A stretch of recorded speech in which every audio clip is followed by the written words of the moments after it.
ಎಲ್ರಿಗೂ ಸ್ವಾತಂತ್ರ್ಯ ದಿನಾಚರಣೆಯ ಶುಭಾಶಯಗಳು ಹೇಳುತ್ತಾ, ಇತ್ತೀಚೆಗೆ ಮಾಧ್ಯಮಗಳಲ್ಲಿ ಹಾಗೂ ಪತ್ರಿಕೆಗಳಲ್ಲಿ ಎಲ್ಲರೂ ಕೂಡ ನಮ್ಮ ಮೈಸೂರು ಸಾಂಸ್ಕೃತಿಕ ನಗರ ಪ್ರದೇಶವಾಗಿದ್ದು, ಬಹಳ ಹಿರಿಯರಂತ ಆಗಿರುವ ವಿಶ್ವನಾಥ್ ಎಲ್ಲ ಥರ MP ಆಗಿದ್ದಾರೆ, ಸಚಿವರಾಗಿದ್ದಾರೆ, ಎಲ್ಲ ತಿಳ್ಕೊಂಡಿದ್ದಾರೆ, ಸಾಕಷ್ಟು ರಾಜಕೀಯದಲ್ಲಿ ಹಿರಿಯರಾಗಿದ್ದಾರೆ. ಅದಾದ್ರೂ ಕೂಡ ಎಲ್ಲ ಅನುಭವಿಸಿದ್ದಾರೆ.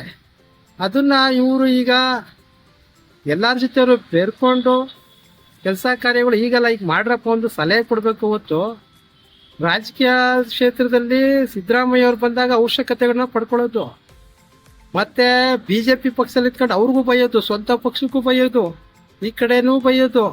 ಇವರು ಹಳ್ಳಿ ಅಕ್ಕಿ ಡೆಲ್ಲಿಗಾರಿತ್ತು ಅಂತ ಎಲ್ರಿಗೂ ಗೊತ್ತಿದೆ. ಹಳ್ಳಿ ಅಕ್ಕಿ ಕೇವಲ ಗೂಡಲ್ಲೇ ಇರ್ಬೇಕಾಗಿ ಹೊತ್ತು ಡೆಲ್ಲಿಗಾರಿತ್ತು ಕಾರಣಕರ್ತವ್ರು ಯಾರು? ನಮ್ಮ ಸಿದ್ದರಾಮಯ್ಯ ಅವರು.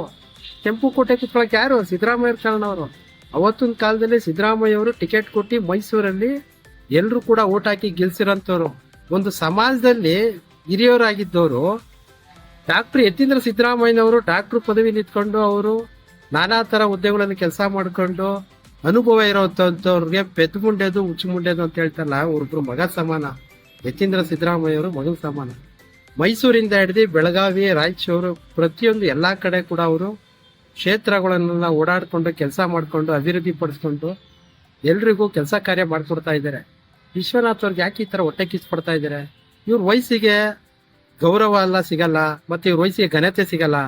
ನಾನಾ ಥರ ಜನಗಳು ಪಬ್ಲಿಕ್ ದಿನ ಹೆಚ್ಚು ಕಮ್ಮಿ ಹೇಳ್ಬೇಕು ಕಲ್ಲಲ್ಲಿ ಹೊಡಿತಾರೆ. ಆ ಪರಿಸ್ಥಿತಿ ನಿರ್ಮಾಣ ಆಗುತ್ತೆ ಇವ್ರಿಗೆ. ಇವ್ರ ಕೈಯಿಂದ ಅವ್ರು ಮಾಡ್ಕೋತಾರೆ. ಏನಾದರೂ ಆರೋಗ್ಯ ಸಮಸ್ಯೆ ಇದ್ರೆ ಹಾಸ್ಪಿಟಲ್ಗೆ ತೋರಿಸ್ಕೋಬೇಕು ಇವರು. ಅದನ್ನ ಬಿಟ್ಬಿಟ್ಟು ಬಾಯಿಗೆ ಬಂದಂಗೆ ಬೈಯೋದು, ಯಡಿಯೂರಪ್ಪ ಅವ್ರಿಗೂ ಬೈಯೋದು, BJP ಅವ್ರಿಗೂ ಬೈಯೋದು, ಎಲ್ಲರಿಗೂ ಬೈಯೋದು. ದಳದಲ್ಲಿದ್ದಾಗ ಅವ್ರಿಗೂ ಬೈದಿದ್ದಾರೆ. ಈಗ ಕಾಂಗ್ರೆಸ್ ಅಲ್ಲಿ ಇಟ್ಕೊಂಡು ಅನುಭವಿಸ್ಕೊಂಡಿದ್ದಾರೆ, ಎಲ್ಲಾ ತರ ಪದವಿ ಪಡ್ಕೊಂಡಿದ್ದಾರೆ. ನಾನ್ ಕರ್ಕೊಂಡ್ ಸೇರಿಸೆ, ಇವ್ರು ಕರ್ಕೊಂಡ್ ಸೇರಿಸ್ತೆ ಅಂತ ಹೇಳ್ತಾರೆ. ನಾವು ಕೂಡ ಕಾಂಗ್ರೆಸ್ ಇಟ್ಕೊಂಡು ಜೊತೆ ಕೆಲಸ ಮಾಡಿದಂಥವ್ರು. ಒಂದು ಗೌರವ ಇರಬೇಕು, ಒಂದು ಘನತೆ ಇರಬೇಕು. ಕೇವಲ ಹಳ್ಳಿ ಹೆಚ್ಚಿ ಡೆಲ್ಲಿಗಾರಿತ್ತು ಅಂದ್ರೆ ಅದು ಸಿದ್ದರಾಮಯ್ಯ ಕಾರಣ, ಕಾಂಗ್ರೆಸ್ ಪಕ್ಷದ ಕಾರಣ. ಅದು ಅವ್ರು ನೆನ್ಪು ಮಾಡ್ಕೋಬೇಕು. ಇನ್ನೊಬ್ಬರ ಬಗ್ಗೆ ಆರೋಪ ಮಾಡೋದು, ಬೈಯೋದು ಮಾಡೋದು, ವಯಸ್ಸಿಗೆ ಶೋಭೆ ತರೋದು. ಇನ್ನಾದ್ರೂ ನೋಡಿ ಮಾಡಿ ಮಾತಾಡ್ಕೊಂಡು ಮೈಸೂರು ಸಾಂಸ್ಕೃತಿಕ ನಗರದ ಬಗ್ಗೆ ತುಂಬಾ ನಮ್ಮ ಮೈಸೂರು ಪ್ರವಾಸೋದ್ಯಮ ಇಲಾಖೆ ಅಂತದ್ದು ಒಳ್ಳೆ ಹೆಸರಿದೆ. ಗೌರವ ಉಳಿಸಿ ಮೈಸೂರು ಪ್ರದೇಶನ ಕಾಪಾಡ್ಕೊಳ್ಳಿ. ಅದನ್ನ ಬಿಟ್ಬಿಟ್ಟು ನೀವು ಇಲ್ಲೇರದಲ್ಲಿ ಆರೋಪ ಮಾಡೋದು ಒಳ್ಳೇದಲ್ಲ. ಎಚ್ಚರಿಸ್ಕೊಂಡು ದಿನನಿತ್ಯ ಸಾರ್ವಜನಿಕರು ನಿಮ್ಮ ನೋಡ್ತಾ ಇದ್ದಾರೆ. ಯಾವತ್ತು ಏನ್ ಬೇಕಾದ್ರೂ ಮಸಿ ಬೆಳಿಬೋದು, ಕಲ್ಲು ಹೊಡಿಬೋದು. ನಿಮ್ಗೆ ಯಾವತ್ತಿದ್ರು ಏನಾದ್ರೂ ತೊಂದರೆ ಆಗತ್ತೆ. ಬಹಳ ಎಚ್ಚರಿಕೆಯಿಂದ ಇರ್ಬೇಕು ಅಂತ ನಾನು ಸಲಹೆ ಕೊಡ್ತಾ ಇದ್ದೀನಿ.